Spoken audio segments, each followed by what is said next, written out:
नमस्कार माझ्या बालमित्रांनो आणि मैत्रिणींनो. आज मी तुम्हाला एक गोष्ट सांगणार आहे. तुम्ही नक्की ऐकाल ना? चला तर आपण सुरुवात करूया. पहिला मी माझ्या गोष्टीचे नाव सांगते. माझ्या गोष्टीचे नाव शेरा सवा शेत. एकदा नाना काका शेताच्या बांधावरून घुंगरूकाठी आपटत फिरत होते. समोरची शेती पाहून ते आनंदाने डोलत होते. त्यांच्या मनात एक विचार सुरू होता. हा विचार तो होता की पहिला आपण कापणी करायची, नंतर झोडणी, नंतर मळणी आणि मग कणगीत पडली वर्षभराची बेगमी. असा विचार त्यांच्या मनात सुरू होता.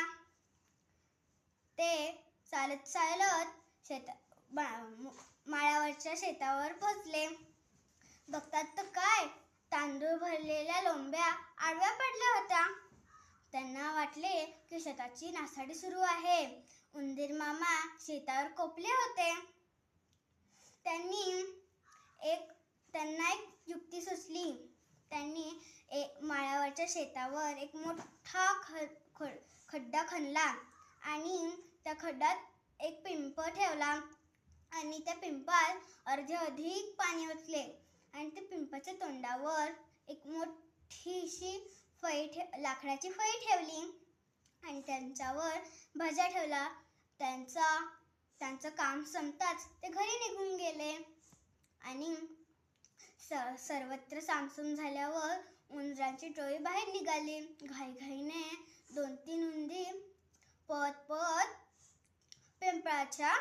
पिंपळाच्या लाकडाच्या फळीवरती गेले आणि त्यांच्या भाराने सगळे उंदीर पाण्यात पडले आणि बुडून मरून गेले. सकाळीच नाना काका अधीर होते, कारण त्यांना बघायचे होते की त्यांची युक्ती सफल झाली की नाही. ते पळत माळावरच्या शेताकडे गेले.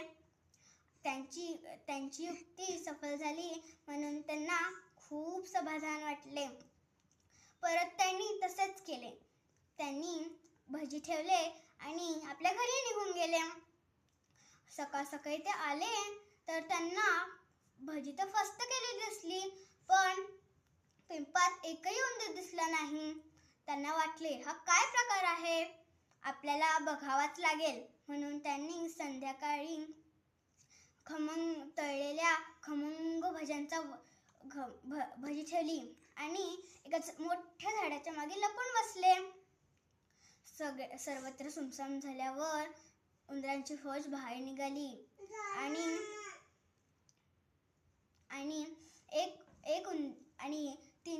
3-4 उंदीर पिंपाच्या बाहेरच्या फळीवर बसले आणि एक उंदीर फळीवर पुढे सरकवला गेला आणि असेच एक उंदीर करून सर्वांनी भजी फस्त केली आणि ते निघून गेले.